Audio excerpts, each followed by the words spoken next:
അങ്ങനെ കാർത്തിക് സൂര്യയുടെ കാത്തിരുന്ന കല്യാണം കഴിഞ്ഞു.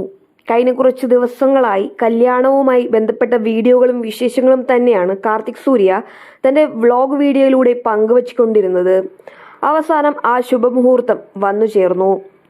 കല്യാണത്തിന് മുൻപ് കാർത്തിക് സൂര്യ കഴിഞ്ഞ കുറച്ച് വീഡിയോകളിലൂടെ എന്തൊക്കെ പറഞ്ഞിട്ടുണ്ടോ അതൊക്കെ നിറവേറ്റി ഒന്നൊഴികെ എന്നാണ് ചിലരുടെ നിരീക്ഷണം.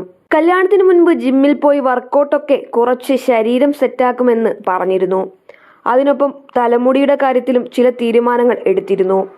ഹെയർ ട്രാൻസ്പ്ലാന്റ് സർജറി ചെയ്തതും കല്യാണ ഒരുക്കങ്ങളുടെ ഭാഗമായിരുന്നു.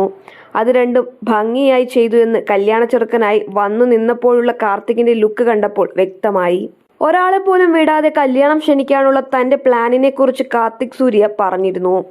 കല്യാണ ഓഡിറ്റോറിയം കണ്ടാൽ അതും വ്യക്തമാണ്. ക്ഷണിച്ചതും ക്ഷണിക്കാത്തതുമായ ഒരുപാട് ആളുകൾ കല്യാണത്തിന് ഓഡിറ്റോറിയത്തിലെത്തി. ഗിഫ്റ്റ് കിട്ടിയ വാച്ച് ധരിക്കുമെന്ന് പറഞ്ഞതടക്കം എല്ലാം കാർത്തിക് സൂര്യ പാലിച്ചു. ഒരു കാര്യം മാത്രമേ നിറവേറ്റാൻ സാധിക്കാതെ പോയിട്ടുള്ളൂ. കല്യാണം കഴിഞ്ഞ വർഷേ രാജകുമാരിയെപ്പോലെ പുതിയ വീട്ടിലേക്ക് കൊണ്ടുവരണമെന്ന ആഗ്രഹം മാത്രം നടന്നില്ല. 3 നിലയുള്ള റൂഫ് ടോപ്പ് സ്വിമ്മിംഗ് പൂളും ലിഫ്റ്റിനും മിനി ബാറുമൊക്കെയുള്ള വീട്ടിലേക്ക് വർഷയെ കൊണ്ടുവരാൻ ആഗ്രഹിച്ചുവെങ്കിലും പണി തീരാത്തതിനാൽ അത് സാധിച്ചില്ല. അതുകൊണ്ട് ഇപ്പോൾ താമസിക്കുന്ന വീട് മിനുക്കിയെടുത്തിരിക്കുകയാണ്. കാർത്തിക് സൂര്യയുടെ അമ്മാവന്റെ മകളാണ് വർഷ.